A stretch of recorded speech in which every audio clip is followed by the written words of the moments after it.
नमस्कार साथियों, T for teacher के यूट्यूब चैनल पर आप सभी का हार्दिक स्वागत है। आज के इस वीडियो में हम रेलवे सामान्य विज्ञान के 15 महत्वपूर्ण प्रश्नों को हल करेंगे और यह रेलवे सामान्य विज्ञान का हमारा छठा पार्ट है। तो चलिए बिना किसी देरी के आज के इस वीडियो को शुरू करते हैं। यदि आपने इसके बाकी 5 पार्ट नहीं देखे हैं तो उसके लिंक वीडियो के डिस्क्रिप्शन में है, वहां जाकर आप बाकी पार्ट देखकर सामान्य विज्ञान की बहुत ही अच्छी और व्यवस्थित तैयारी कर सकते हैं। अगर वीडियो अच्छा लगता है तो वीडियो को लाइक कर देना, अपने बाकी साथियों तक वीडियो को ज़्यादा से ज़्यादा शेयर करिए और चैनल पर नए हो तो चैनल को सब्सक्राइब कर लीजिए ताकि आपको इस प्रकार के नए वीडियो मिल सके। चलिए प्रश्न संख्या 1 की ओर बढ़ते हैं। पहला प्रश्न है आज का। पहला प्रश्न दे रखा है, प्रकाश की गति सबसे अधिकतम कहाँ होती है? प्रकाश की गति सबसे अधिकतम कहाँ होती है? ठोस में होती है, हवा में होगी, निर्वात में होगी या सभी में होगी? तो साथियों, प्रकाश की जो गति होती है सबसे अधिकतम निर्वात में होती है। हमारा करेक्ट आंसर ऑप्शन सी के साथ रहेगा। एक प्रश्न बनता है यहाँ पर कि प्रकाश की गति होती कितनी है? तो साथियों, प्रकाश की गति होती है 3 × 10⁸ मीटर प्रति सेकेंड। ये आपको याद रखना है, यह प्रकाश की क्या होती है? गति होती है। अगले प्रश्न की ओर बढ़ते हैं साथियों। प्रश्न क्रमांक 2, दाब का एसआई मात्रक क्या होता है? दाब का एसआई मात्रक बताना है। पास्कल होता है, न्यूटन होता है, वेबर होता है या फिर हेनरी होगा? तो साथियों, दाब जो है उसका एसआई मात्रक अगर आपसे पूछा जाए तो आपको पास्कल बताना है। विकल्प ए हमारा सही उत्तर हो जाएगा। दाब पी बराबर क्या होता है? तो दाब पी बराबर होता है बल और बटे में होता है क्षेत्रफल। ये सूत्र भी आपको याद रख लेना है।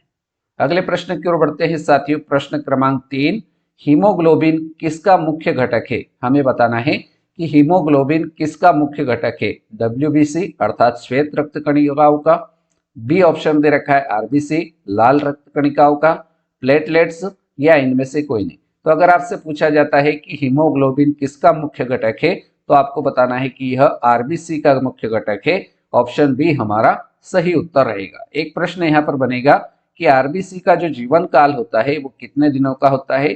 तो आरबीसी का जीवन काल 120 दिनों का होता है। ठीक है, चलिए अगले प्रश्न की ओर बढ़ते हैं। प्रश्न संख्या 4।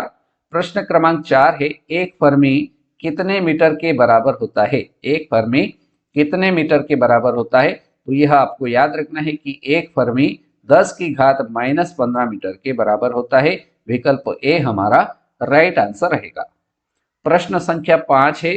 प्रश्न क्रमांक 5, ओजोन परत वायुमंडल के किस परत में या किस भाग में पाई जाती है? क्षोभ मंडल में, समताप मंडल में, मध्य मंडल में या फिर आयन मंडल में? तो साथियों, ओजोन परत जो होती है, ओजोन परत का काम क्या होता है? यह सूर्य से आने वाली जो हानिकारक पराबैंगनी किरणें होती है उनको पृथ्वी तक आने से रोकने का काम करती है।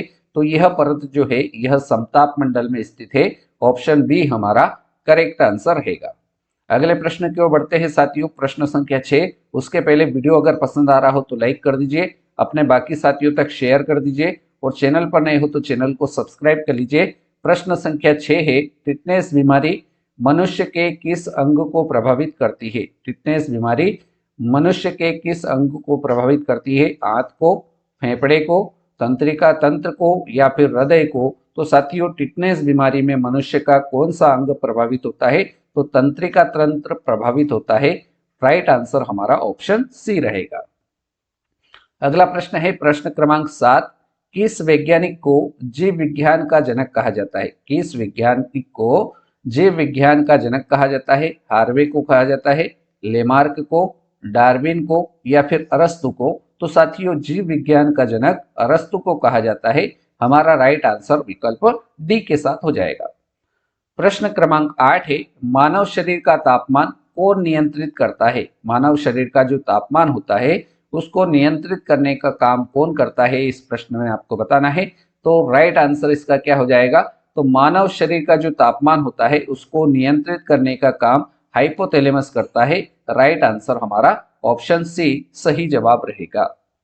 प्रश्न संख्या 9, मानव शरीर के किस अंग का प्रत्यारोपण नहीं किया जा सकता है? मानव शरीर का ऐसा कौन सा अंग है जिसका प्रत्यारोपण नहीं किया जा सकता है? हृदय का कर सकते हैं, फेफड़े का भी प्रत्यारोपण किया जा सकता है, वक्र का भी प्रत्यारोपण किया जा सकता है, लेकिन मानव शरीर का जो मस्तिष्क अंग है इसका प्रत्यारोपण नहीं किया जा सकता है। इस कारण से इस प्रश्न संख्या 9 का right answer option B right answer रहेगा।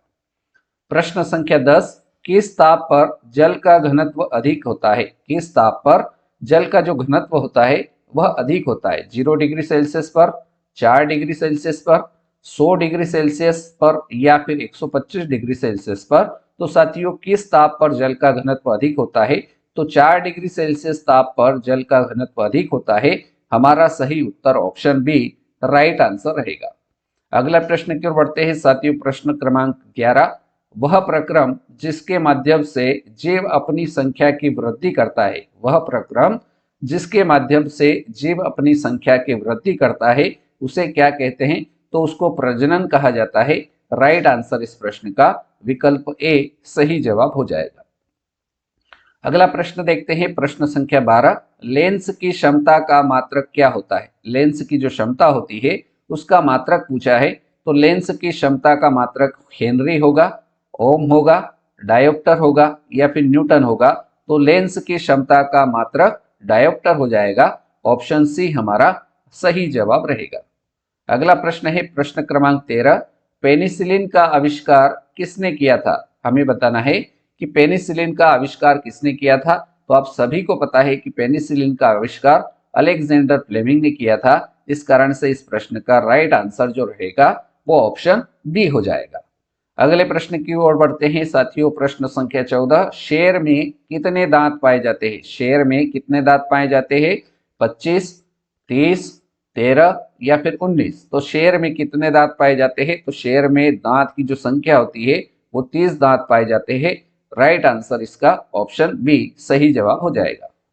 और आज के इस वीडियो का हमारा अंतिम प्रश्न है प्रश्न संख्या 15, सूखी बर्फ क्या है? सूखी बर्फ क्या है? ऑप्शन ए है ठोस कार्बन डाइऑक्साइड है, द्रव कार्बन डाइऑक्साइड है, बर्फ के क्यूब और बुरादा है, और ऑप्शन डी दे रखा है बर्फ के क्यूब और नमक है। तो साथियों सूखी बर्फ क्या है? अगर ये प्रश्न आता है तो आपको बताना है कि सूखी बर्फ जो है वह ठोस कार्बन डाइऑक्साइड है। तो इस प्रकार से राइट आंसर जो रहेगा वो ऑप्शन ए रहेगा। तो साथियों इस प्रकार से आज के इस वीडियो में हमने रेलवे सामान्य विज्ञान के 15 महत्वपूर्ण प्रश्नों को हल किया। उम्मीद करता हूं ये 15 प्रश्न आपको अच्छे समझ में आए होंगे। अगर वीडियो अच्छा लगा हो तो वीडियो को लाइक कर दीजिए, अपने बाकी साथियों तक इस वीडियो को ज़्यादा से ज़्यादा शेयर करिए ताकि वो भी अच्छी तैयारी कर सके। और चैनल पर नए हो तो चैनल को सब्सक्राइब कर लीजिए। और यह वीडियो आपको कैसा लगा आप कमेंट के माध्यम से जरूर बताइएगा। आज के इस वीडियो को आपने पूरा देखा उसके लिए आपको बहुत बहुत धन्यवाद। अगले वीडियो में मिलते हैं ऐसे ही शानदार प्रश्नों के साथ। तब तक के लिए जय हिंद, जय भारत, धन्यवाद।